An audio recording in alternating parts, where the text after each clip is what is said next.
Salut les amis, c'est bien Stomy Bugsy sur Tokiwoki, Sierra Tango, Oscar Mike Yankee. Oh oui!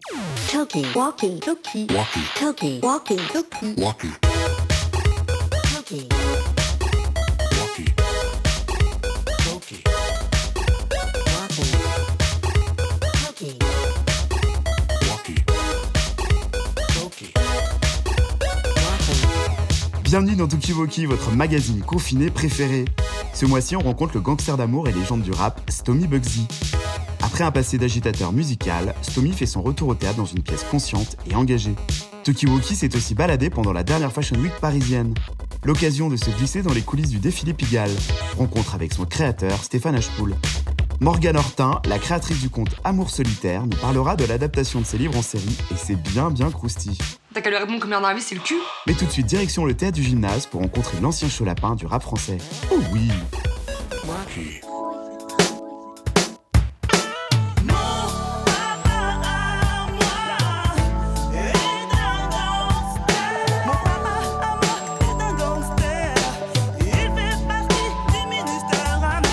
Sorti tout droit d'une ambiance folle, mais tôt le matin, il m'amène à l'école.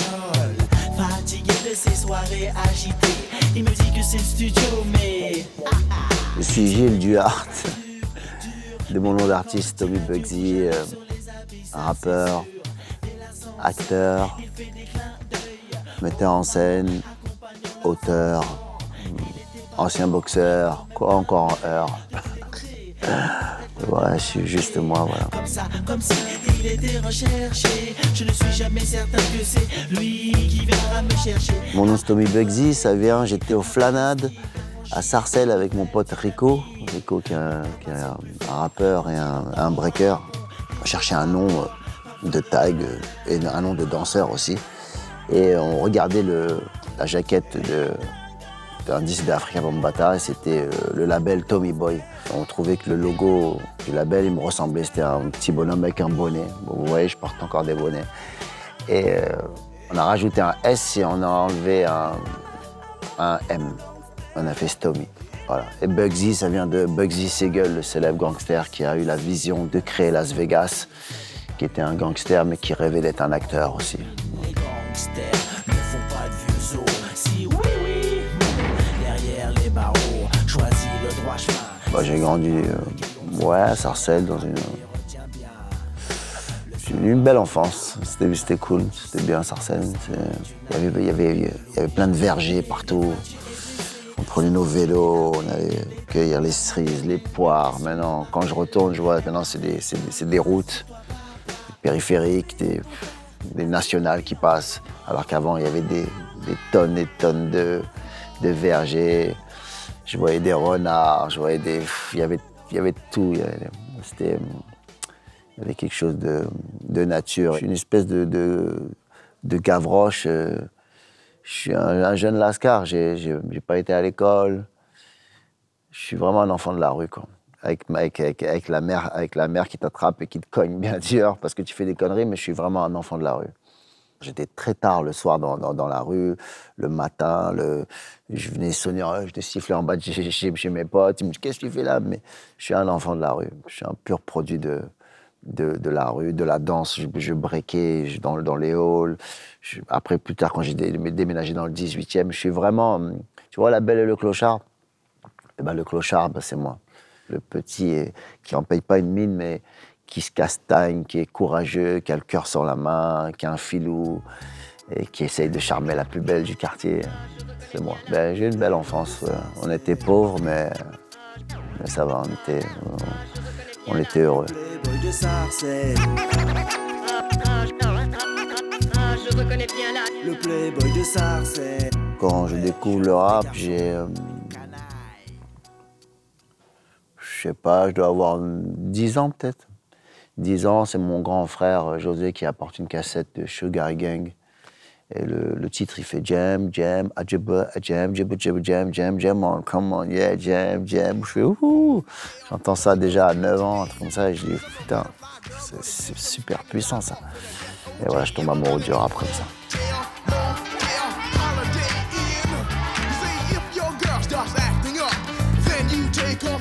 Et un soir, j'écoute Radio Nova, j'entends ce fameux Dynasty, l'émission de Lionel D et Dynasty au platine.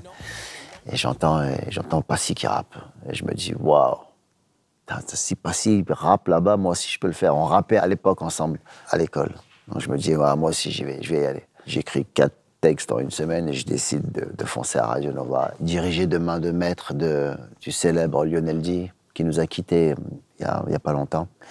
Repose en paix, grand master Lionel D. C'était lui le MC, le maître de cérémonie de Radio Nova. C'est lui qui te donnait la parole ou pas. Nous, on était des sacrés garnements et lui, il était un peu le grand frère, le mono de tout ça un peu. Donc, et Lionel D me donne la parole, me donne le micro. Voilà. Et c'est là que commence ma carrière. Devenu macro, dans tout Paname, STOMYB devient un danger pour l'humanité.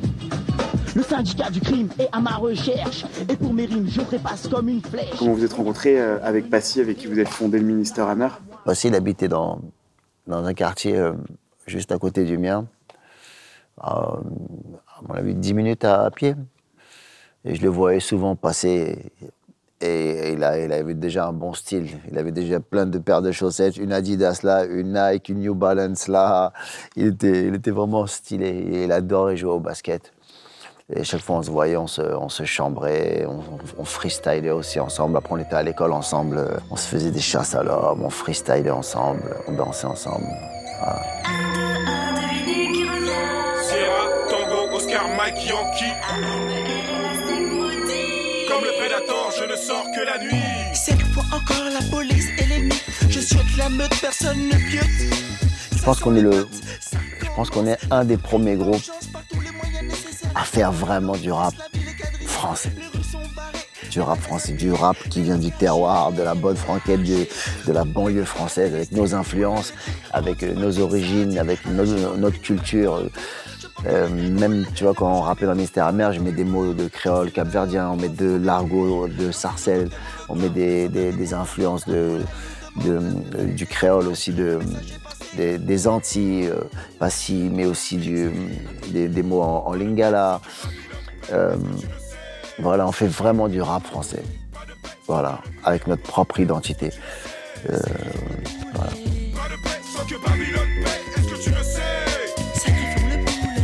Le problème que j'ai avec la police, c'est qu'on les appelle les forces de l'ordre, on les appelle les gardiens de la paix. Normalement, un policier, quand il doit rentrer dans un quartier, les gens devraient être heureux de voir la police. Et ils ne devraient pas en avoir peur. Et je dis ça pour ma génération, pour cette génération et pour les futures générations. Normalement, les gens, c'est comme ça qu'on devrait penser à la police.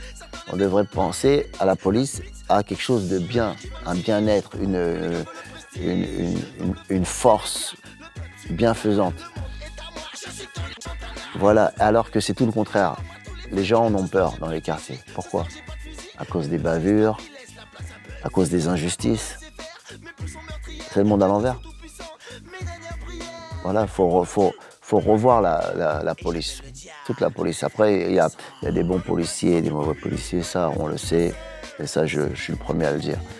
Mais malheureusement, les mauvais policiers font tellement de mal aux bons policiers.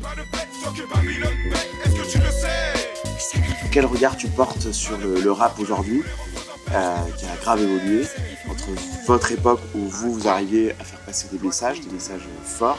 Aujourd'hui, c'est que la moula, et voilà. Si les jeunes ils font cette musique-là, c'est parce que c'est une musique qui leur ressemble. C'est une musique qui va avec leur environnement, qui va avec les réseaux. Ils sont plus connectés, ils n'ont pas eu les mêmes galères que nous, ils ont pas les mêmes revendications que nous. Ils sont en boîte avec des bouteilles, avec cela. Nous, on rêvait de rentrer en boîte. Tu vois, voilà, ils sont plus infiltrés partout, donc ils ont des autres revendications. Moi, je dis la jeunesse a toujours raison. À partir du moment où tu n'arrives plus à comprendre la jeunesse, ça veut dire que tu commences à devenir un vieux con. Il faut te poser des questions. Nous, quand on était plus jeunes, on arrivait avec nos platines et nos baffes. Les gens, ceux de la génération d'avant, ils disaient « Mais sont où vos instruments? C'est pas de la musique, ça. » Tu vois? Ils étaient déjà des vieux cons. T'as 40 ans, t'as 50 ans, qu'est-ce que tu vas dire? Juger la musique des jeunes? Non, écoute ta musique, laisse les jeunes tranquilles. Voilà. C'est un vieux con, c'est tout. Le savoir est une arme. Maintenant, je sais. Est-ce qu'un jour, on aura la chance d'avoir un album de Ministère Amer? Non, c'est fini. Non. C'est plié? Non. Non, parce que Ministère Amer, il faut que ça soit amer. Il faut que ça soit dur, il faut que ça soit sale, il faut que ça soit arrogant, il faut que ça soit insolent, il faut que ça soit magique, il faut que ça soit... faut qu'il y ait de l'ironie, il faut qu'il y ait du... Tu vois, on a passé l'âge de ça, de la provocation gratuite. Ministère Amer, il y a beaucoup de provocations. Il y a beaucoup de messages, mais il y a beaucoup de provocations aussi. Alors, comme je te disais, ça fait partie de la jeunesse. Et on n'a pas l'âge de provoquer gratuitement comme ça. Ça serait trop conscient, si tu veux, Ministère Amer. Moi, je pourrais encore un petit peu faire un peu de la provocation, mais pas s'il est très sage, pas s'il est très droit, ça serait trop... Non, ça serait trop... trop... En même temps, c'est bien conscient, mais ça serait trop conscient, trop prof, tu vois, trop... Non, ça serait barbant, ça serait pas Ministère Amer, ça serait Ministère Amour. Talkie, walkie, talkie, talkie, walkie, talkie. Ancrée dans le quartier de Pigalle, la marque est née sur un terrain de basket. Son fondateur, Stéphane Hachepoul, endosse un peu tous les rôles. Celui de grand frère du quartier, entraîneur de basket et scénographe de son propre défilé. Ce créatif hyperactif pourrait bien finir maire de Paris. On vous aura prévenu. Allô. Ah, on est sur Talkie-Walkie, non, il paraît. L'émission sur France 3. Attends, je te repars.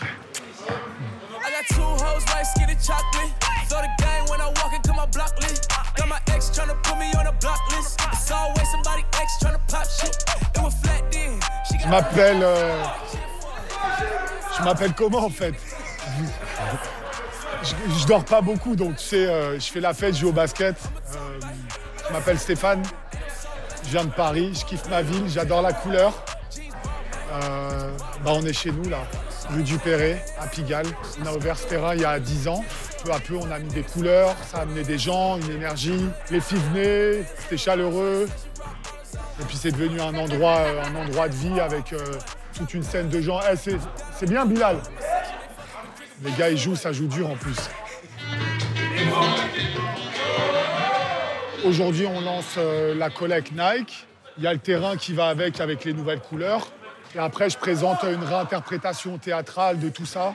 Donc du sport, du basket, de la fête d'après qui s'appelle la Jazz Partouze, où il y a des musiciens dans les chambres, on s'amuse bien. C'est un mélange entre les mondes que j'apprécie, qui sont le basket, qui sont la jeunesse, qui sont le théâtre, et qui sont le jazz et la musique en général.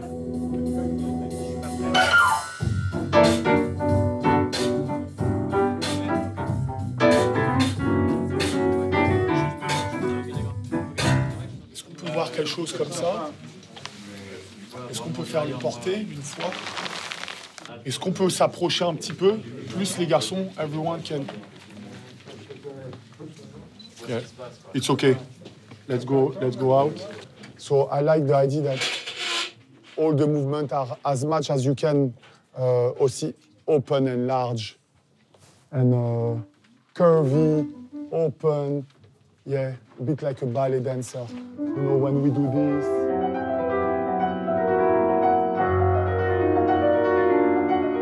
Je mélange quelque chose de très sportswear. On est là, on rock, on est dans nos quartiers, on fait du sport. Après, je mets en scène tout ça, je réinterprète le basket, donc le thème orange, la balle orange, ça m'a changé la vie. Donc un peu un hommage. Classique mais efficace, très efficace. Sur les doigts aussi? Oui, sur les doigts aussi.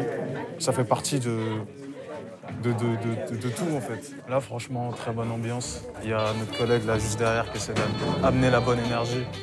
Du coup non, franchement on est là, on est bien et c'est ce qui compte, franchement, l'instant présent. And it's a wonderful collection. I love the colors. The colors are beautiful. Colors, and it's very kind of like, you know, athletic, yellow, light. Attention, le chapeau à franges, c'est The Mask, tu vois ou pas? Ouais. Allez, let's go. Le skateboard, c'est ma vie, ça m'a changé la vie.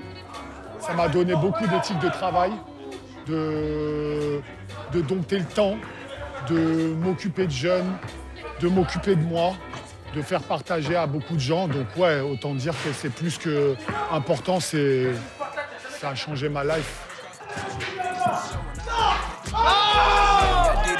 I'm still with the shits, I'm a hot nigga. Oh, you asking for pictures with niggas? What's your name? Get the fuck out the spot, nigga. Trying to figure which deal I'ma take. I woke up couple meal on my... Bah, on est là pour l'inauguration du terrain avec Piga Basketball. Stéphane, c'est comme notre grand frère.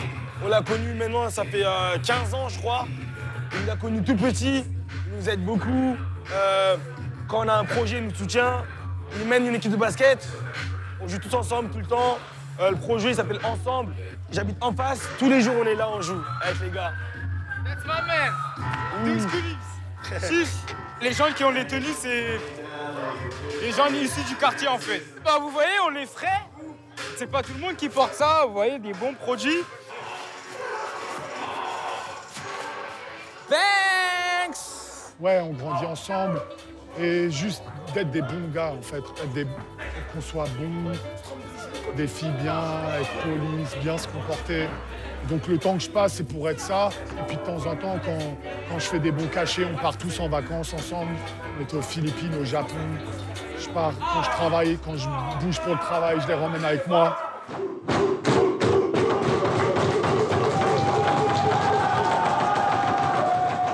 Aujourd'hui, je suis venue donner de la force à Stéphane, à Pigalle et à Rue du Perret. C'est la marque à suivre parce que c'est authentique, c'est vrai et c'est ambitieux. L'importance de la mode, c'est de pouvoir créer et réaliser ce qu'on a dans la tête et de le rendre réel. Le style de Stéphane, en 3 mots, confortable. J'arrive pas à dire confortable.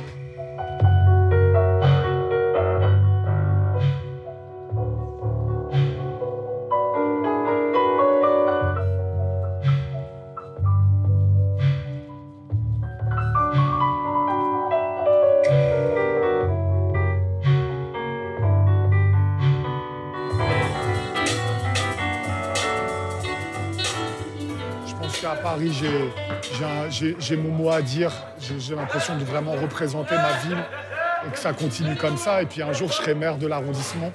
Ça, c'est quand je vais arrêter de me balader torse nu en été sur mon vélo. This is the team. Me, him.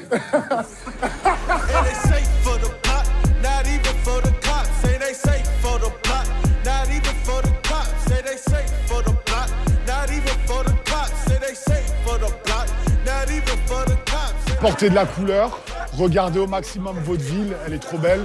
On essaye de pas trop se plaindre, d'être bon avec les autres. Un sourire, ça coûte rien, être sympa, ça coûte pas grand-chose. Et on est ensemble. Morgane Hortin est la créatrice du compte Amour Solitaire. Après un succès en édition, Morgane nous parle de l'adaptation de ses 2 livres en série à succès. Salut Tokiwoki, c'est Morgane Hortin, la fondatrice du compte Instagram Amour Solitaire, l'autrice des 2 livres qui portent le même nom et qui ont été adaptés en web-série pour Arte et France TV Slash. Ouais. Tu m'as appelé, donc j'imagine que t'as pas pécho le Simon. Je crois que je suis envoyé un message de grosse bouffonne là. C'est Maud.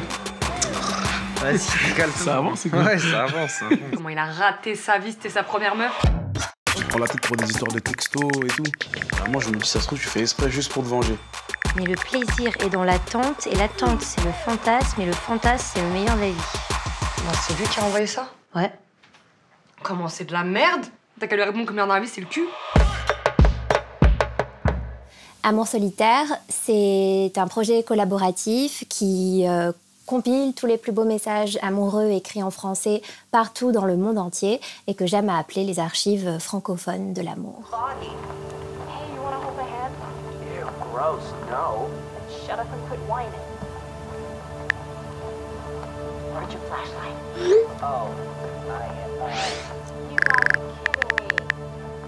Si je devais pitcher la série Amour Solitaire en quelques mots, je dirais que c'est l'histoire d'amour de Maud et Simon dans tous ses formats et dans tous ses états. Tu veux pas d'assoupissant? Non, jamais. 2 doses de lessive, c'est tout. Ah ouais, mais ça rend les vêtements plus doux, hein. Je sais, mais j'aime pas l'odeur, là. Tu sais, fleur de lavande, fleur de miel et tout, là, ça m'écoeure, ça. C'est parce que t'as pas essayé fleur de pain. Allez, les gars. C'est parti. On a Harissa Blanche. C'est lui. Ce n'est pas moi qui ai écrit la série, c'est un auteur qui s'appelle Joris Goulnock qui a complètement écrit la série à partir de mon livre, sachant que dans mon livre, il n'y a aucune indication sur les personnages, ils ne portent même pas de prénom. La seule chose que nous connaissons de l'histoire, ce sont les messages qu'ils s'envoient. Donc c'était un véritable challenge d'écrire une fiction audiovisuelle à partir de ce livre. Et c'est à ce moment-là que j'ai dû confier complètement le bébé à un autre auteur qui l'a complètement réécrit, qui a imaginé les personnages, leur environnement, leur vie et le contexte dans lequel ils vivent, qui leur a permis de se rencontrer et de s'envoyer ces messages.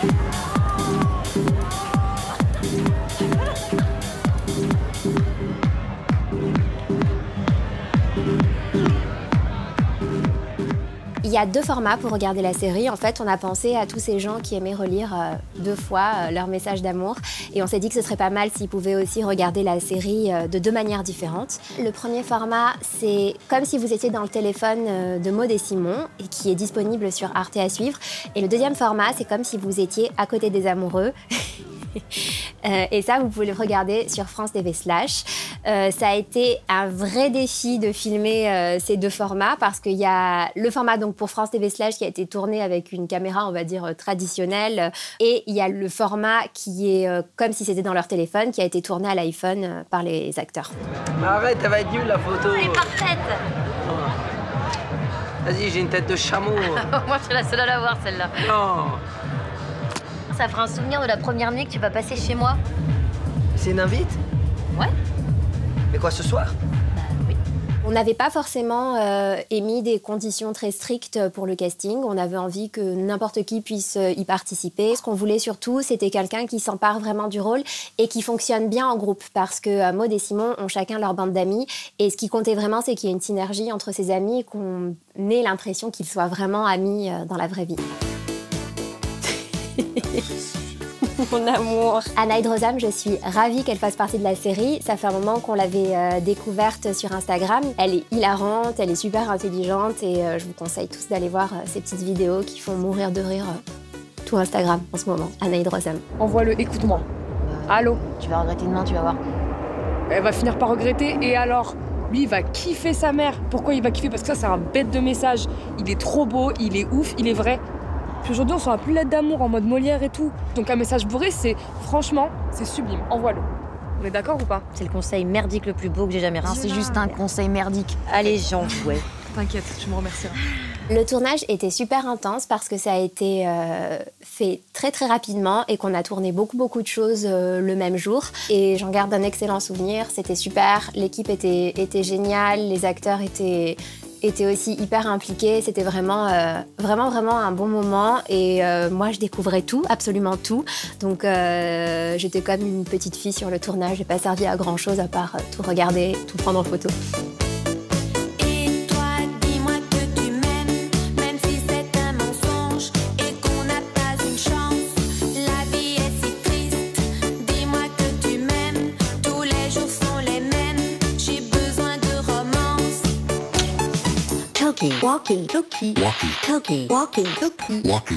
Il fut un temps où Stomy Bugsy faisait trembler l'État avec son groupe Ministère Amer. Toujours politisé, il revient au théâtre avec une pièce qui dénonce le sort fait aux tirailleurs sénégalais pendant la Seconde Guerre mondiale. Rencontre avec son co-auteur et partenaire de jeu, David Desclos. Salut, c'est bien Gilles Duhart, a.k.a. Stomy Bugsy. Je suis en compagnie de David Desclos, le monsieur écroué de rire. On est ici dans ce beau théâtre, le théâtre du gymnase, pour jouer notre pièce qu'on a écrite qui s'appelle Un jour j'irai à Détroit. Ça parle d'un tirailleur sénégalais, Djily Makumbi, qui est jeté en prison en novembre 1944 à la prison de Fresnes et va se lier d'amitié avec 2 soldats blancs, un soldat français, Marcel Brovant, et un soldat américain, Igor Ladzik. Voilà, c'est leur tragédie, c'est la tragédie de ces 3 personnages. Un jour j'irai à Détroit. Je suis Djily Makumbi, tirailleur sénégalais de l'armée française, division infanterie coloniale. Mon bataillon a obtenu la fourragère aux couleurs de la croix de guerre. J'ai été fait prisonnier par les Allemands en juin 40.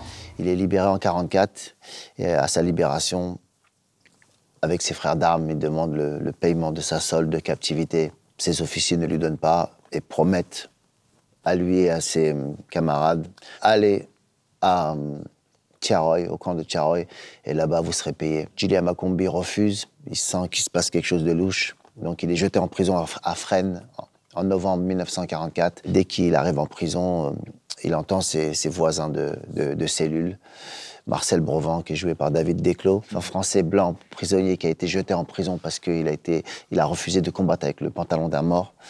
Et dans sa cellule de gauche, il fait connaissance avec un soldat américain qui s'appelle Igor Ladzig, qui lui est jeté en prison parce qu'il a refusé d'aller au front. Il avait peur. Approche un peu, là. Qu'est-ce que tu me veux encore? Moi, j'aime bien voir à qui j'ai affaire. Pourquoi, tu me vois là? Approche, je te dis. Et l'américain? Yeah.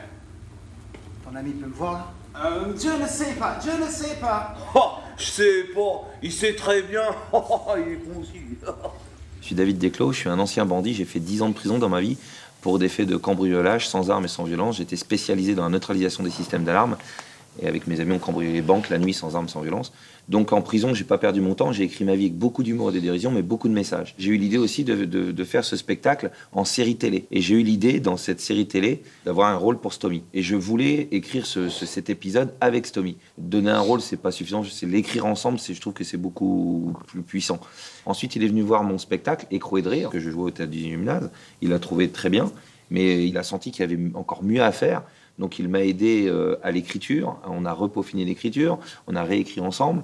Il m'a aidé aussi à la mise en scène, il a bien voulu faire la mise en scène d'Écroué de rire. Et en jouant ce spectacle Écroué de rire dans les écoles, les collèges, les lycées, les prisons, partout dans toute la France, on le faisait suivi de débats. Revenait assez souvent l'histoire de l'Afrique, ce que l'Afrique a apporté à la France, qui n'est pas mis forcément en avant dans les écoles, les tirailleurs sénégalais. J'en ai parlé à Stomy, je dis Stomy, il faudrait qu'on fasse un truc là-dessus, c'est un beau sujet.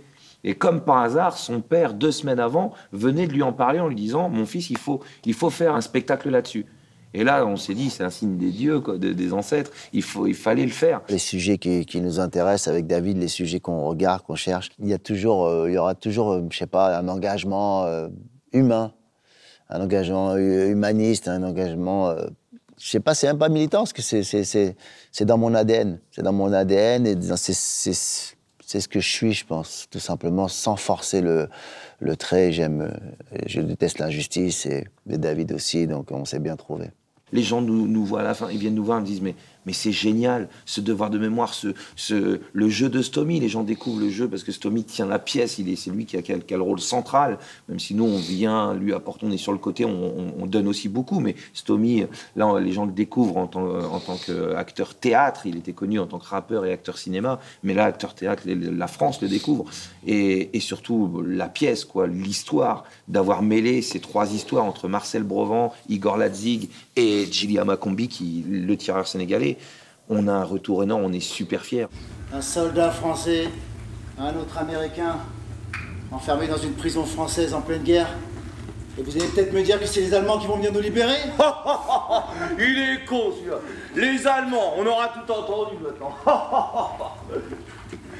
Qu'est-ce que j'ai fait au bon Dieu pour mériter tout ça?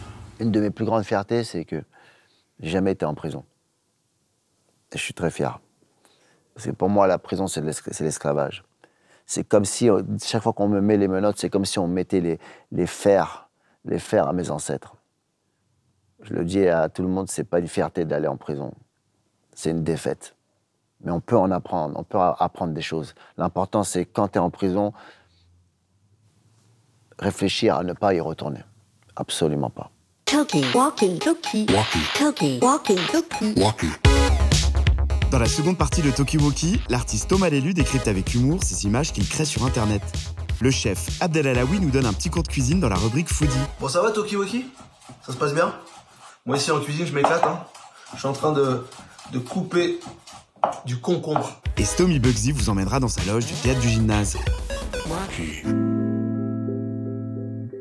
Bonjour Talkie Walkie, bienvenue. Je m'appelle Thomas Lélu, vous êtes les bienvenus. Que des rimes en ligne. Voilà, je vais peut-être pas tenir comme ça tout le temps, mais... Le facétieux Thomas Lélu crée des images détournées depuis plus de 10 ans. Avec humour, il se joue des codes de notre société pour nous faire réfléchir. Voici l'exposition en cours de Hill Studio qui présente leur dernier projet. intitulé Incomplete Inventory, comme c'est indiqué sur le mur. C'est une compilation en fait, de matériel accumulé pendant près de 30 ans par les frères Dioui. On se demande presque si c'est des maquettes ou si c'est reconstitué. Et ici, vous avez en fait la liste de tout le matériel en fait, qu'ils utilisent.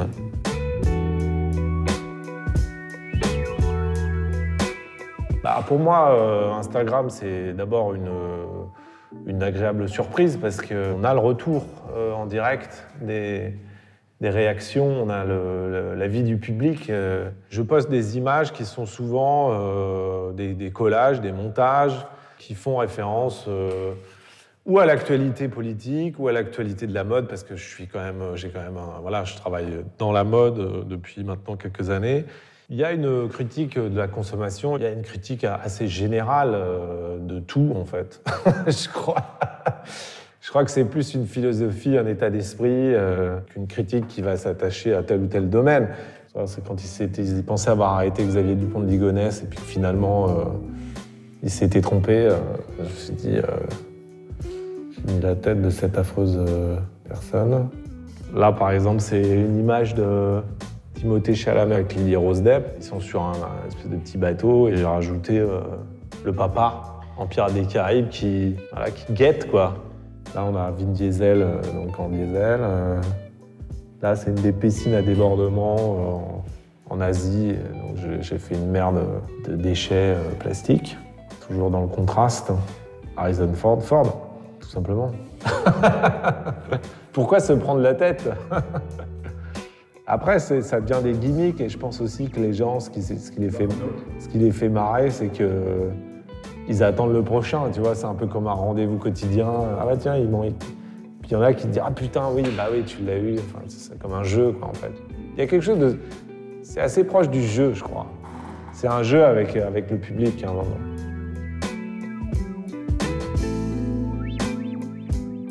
Voilà, donc j'ai sélectionné quelques images en préparation. J'avais envie d'illustrer, en fait, aujourd'hui, il y avait la présentation Moncler, les doudounes à Paris, pendant la Fashion Week.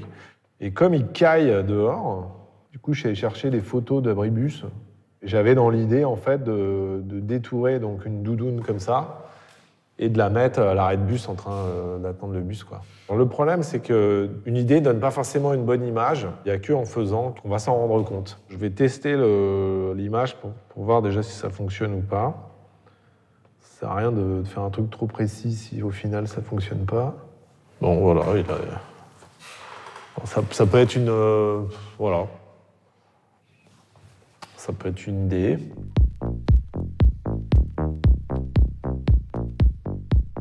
Récemment, oui, j'ai fait une nouvelle série. J'observais, alors parce que souvent, dans mes recherches, je me retrouve à regarder les comptes Instagram qu'on me propose en permanence, parce que du coup, comme je regarde toutes sortes de choses, et notamment en mode, il y avait quand même une récurrence qui était effectivement ce geste, quoi, de se photographier, notamment devant le miroir. Et en fait, en les voyant comme ça, comme c'est quand même un rectangle, hein, un téléphone, je me suis dit par quoi je pourrais remplacer ce téléphone. Et en fait, assez vite, je me suis dit, bah tiens, je vais mettre un livre, quoi. C'est tellement l'opposé, quoi, du selfie, le livre. Et j'ai mis un bouquin. Il s'avère que c'était un livre de philo. Donc le terme philo-selfie n'est pas arrivé tout de suite. Quand j'ai fait l'image, au début, je me suis dit, c'est cool, enfin voilà, quoi, pas plus. Et assez vite, j'avais des messages genre « c'est trop bien, j'adore, je kiffe ça, j'adore ». Ça fait le tour du web de manière... Enfin, j'étais le premier surpris, quoi. C'est vraiment... je me l'explique pas vraiment. Il y a ce truc d'émulation collective et puis aussi de rapidité, quoi, des choses. Alors, ça peut faire tourner la tête. Enfin, c'est aussi... je comprends qu'il y ait des personnes pour qui ça soit une source d'angoisse, quoi. C'est-à-dire que... je pense que ça ne correspond pas à toutes les sensibilités.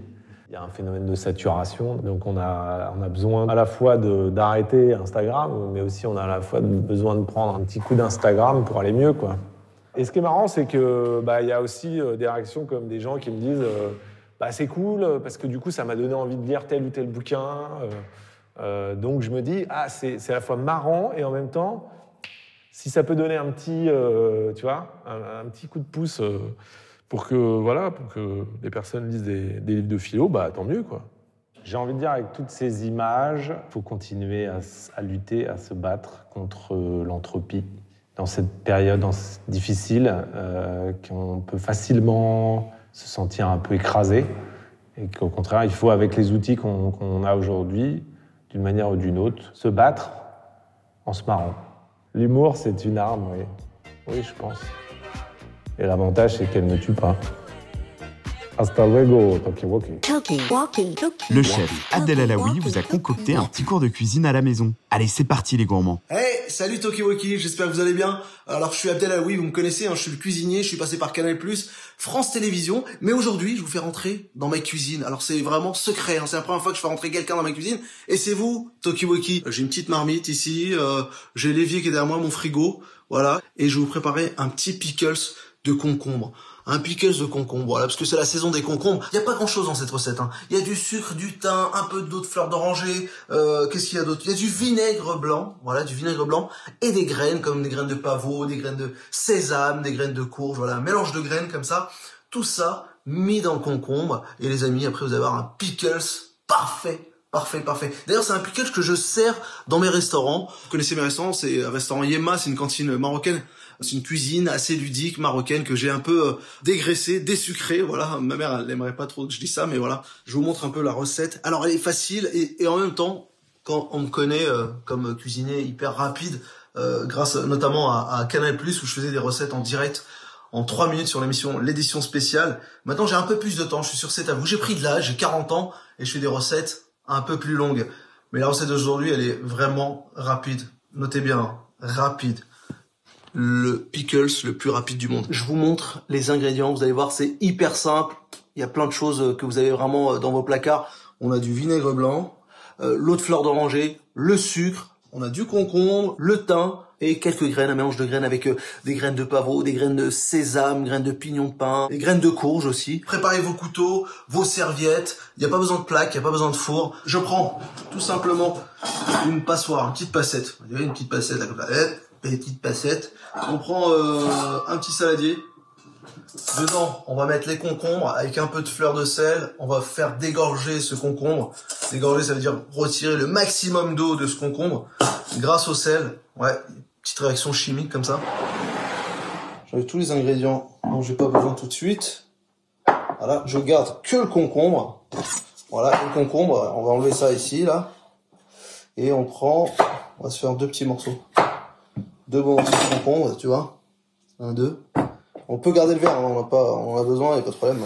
C'est concombre de saison. Voilà. Alors j'ai fait quelques tranches très fines. On garde pas les graines qu'il y a ici, là. En revanche, on récupère toute la chair qu'il y a autour, là. Tu vois, toute la chair. Alors vous pouvez faire ça, moi j'ai fait ça au couteau, parce que j'aime bien le couteau. Je jongle avec le couteau. Attention, faites pas ça à la maison.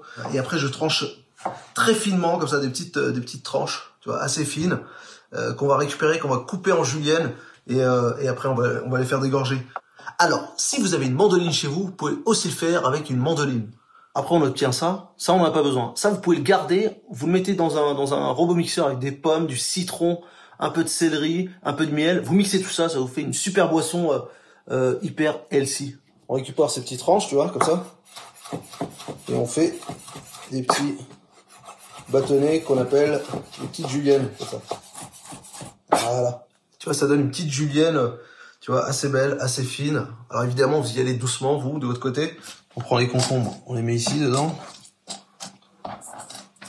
Une fois qu'on a mis nos concombres dans le saladier, on va mettre un peu de sel pour enlever le maximum d'humidité et d'eau de ce concombre.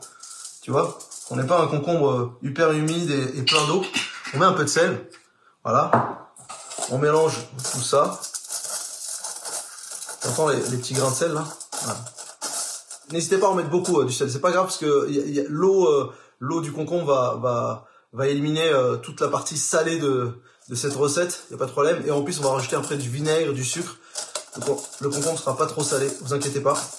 Voilà. Donc on laisse reposer tout ça à peu près à peine 5 minutes, hein, c'est assez rapide. Maintenant on prend un bol, voilà, un bol tout simple comme ça.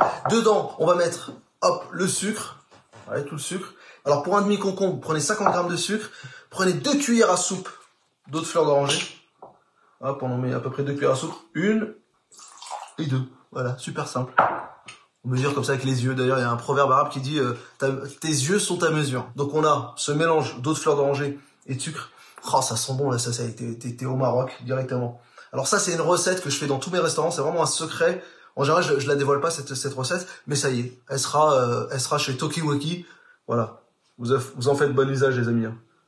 Elle est hyper simple, efficace et tout le monde aime ça. Moi, je me souviens de mon père qui râpait comme ça les concombres au Maroc et il rajoutait juste un peu de fleur d'oranger, un peu de citron. Alors moi, j'ai amélioré avec du vinaigre, du thym, un peu de graines de sésame, de pavot pour apporter un peu de croustillant et goût de noisette. Mais voilà, à chaque fois que je le mange, ce concombre, ce pickles de concombre, ça me rappelle mon enfance. Donc c'est un peu ma Madeleine de Proust, ce concombre. Je mets un peu de thym, tu vois, hop, un tout petit peu de thym, l'équivalent d'une cuillère à café, vraiment. Et ça vous donne ça. Bon, une cuillère, et je mélange tout ça. Et évidemment, je rajoute le vinaigre pour apporter l'acidité. Voilà, le vinaigre, et je mélange tout ça. Alors vous avez vu, c'est hyper simple, il n'y a rien de compliqué. Voilà, ça c'est une recette qu'on peut retrouver dans la cuisine de rue à Marrakech. On peut trouver ce genre de kémia. Les kémias, ces petites salades comme ça, les petites tapas marocaines. Ça sent bon. On est au bled, les amis. On est au bled, ouais. Et maintenant, ce qu'on va faire, hyper simple, on prend les concombres, parce qu'ils ont, tu vois, il y a encore un peu de goutte là, ils ont suffisamment dégorgé, et on met les concombres dedans, directement. Voilà. Et après, ça c'est le bol de la grand-mère de ma femme. C'est pas du tout un bol du bled. Ça c'est vraiment le bol de la grand-mère de ma femme. C'est bien, tu vois, c'est un mélange de culture. On laisse reposer à peu près 10 minutes, tu vois, le temps qu'il s'imprègne du goût de l'eau de fleur d'oranger, de l'acidité du vinaigre et du sucre, tu vois. Et après, on va passer au dressage. Ça y est, notre pickle, ça a bien mariné, on l'a laissé 10 minutes. Maintenant, on va faire le dressage. Je prends mon petit concombre, voilà. Et hop, je le pose ici, plein milieu de mon assiette. Allez, c'est bon, hein. En plus, là, c'est la saison des concombres. On en trouve partout. La saison des concombres, elle commence à partir d'avril.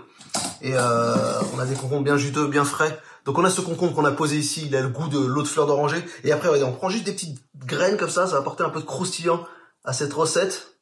Voilà. Hyper simple. Voilà les amis. Recette simple et efficace. De toute façon, moi je sais pas faire autre chose. Hein. Que des recettes comme ça, assez rapides, efficaces avec des produits qu'on a chez soi, et c'est un peu ma spécialité, c'est ce que je fais à la télé, c'est ce que je transmets sur mes réseaux, sur mon Instagram Abdelawi officiel et Abdelcook. Les amis de Tokiwoki, bon appétit. Tokiwoki, bon appétit, ça rime. Hein. Allez, ciao les amis, c'était Abdelawi sur Tokiwoki. Dans la dernière partie de Tokiwoki, l'acteur Stomy Bugsy vous fait visiter les coulisses du théâtre du gymnase. On est au théâtre du gymnase, frérot. Donc on a la chance d'être dans ce beau théâtre, je vais vous montrer les coulisses, mes loges, où je me concentre et tout ça. Ok? Venez avec moi.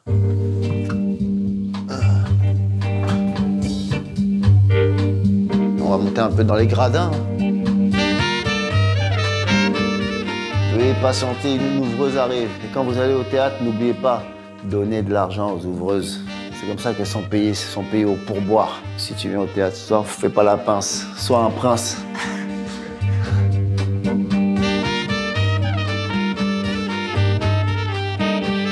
Elle est pas mal cette loge, hein. On dirait la loge de Marie-Antoinette. Monter sur scène et de jouer une pièce de théâtre, c'est une épreuve. Il y a des gens qui te donnent leur temps, qui te donnent leur argent. Il y a des gens qui laissent leurs enfants à une nourrice et qui viennent. C'est un temps précieux. Faut absolument que quand ils viennent, ce temps-là, tu leur rendes. Il faut donner le meilleur de toi, il faut être le plus professionnel possible et il faut être connecté à tes émotions, à ce que tu vas transmettre aux gens. Il faut que vraiment ce que tu donnes aux gens, il faut que les gens ils le reçoivent au centuple. Et donc il faut vraiment être connecté aux émotions. Il faut que tes émotions passent, il faut que tu arrives à donner aux gens tes émotions et être connecté au passif de ton personnage. Donc c'est vraiment quelque chose de... Et surtout cette pièce-là, c'est vraiment quelque chose de lourd à porter. Donc oui, il y a un trac. Là, on va dans ma loge. Ah, tu veux voir mon code? Tu vois, là, il y a ma tenue. Il y a ma tenue de soldat. Les chaussures de jeu. Et là, pour me concentrer, Un livre sur les tirailleurs sénégalais avec les vraies images et les vrais récits. Après Marseille, c'est Besançon, c'est Belfort, c'est Strasbourg, c'est Colmar. On est passé par là, on s'est battu là-bas. Belfort est bombardé, Colmar est bombardé, Strasbourg est bombardé. Nous, on était là-dedans. À Strasbourg, les Allemands ont bombardé les bureaux du général de Gaulle, tu vois. Nous, on traçait avec de Gaulle à cette époque. On a sauvé nos vies en rentrant dans les caves. À Strasbourg, à Belfort, nous avons fait 6000 prisonniers allemands. Quand la guerre s'est terminée en 1945, nous, on était à Strasbourg. Les Allemands levaient les mains. Ils disaient que la guerre était terminée. Ah, on était contents. Toutes les femmes, tous les hommes tiraient en l'air. On a fait une grande fête en 1945 à Strasbourg avec de Gaulle. Là, c'est tout leur récit. Là. Tu vois, juste avant de monter sur scène, je lis des récits comme ça, je suis connecté avec les ancêtres. Est-ce que tu as rencontré des tirailleurs sénégalais? Oui, j'en ai rencontré plein. Le soir de la première, il y en a qui sont venus. Ils sont à tort et la pièce et ils sont très humbles. C'est des gens, avec tout ce qu'ils ont vécu, ils sont humbles, ils parlent pas beaucoup. C'est pas des gens qui se vantent, mais tu sens que ce qu'ils ont fait, ça reste dans leur cœur. Oh, Tokiwoki, c'est l'heure pour moi d'aller jouer, surtout d'aller manger, d'aller me concentrer. À bientôt, j'espère qu'on a passé un bon moment ensemble. Je vous embrasse. À bientôt les frères et sœurs.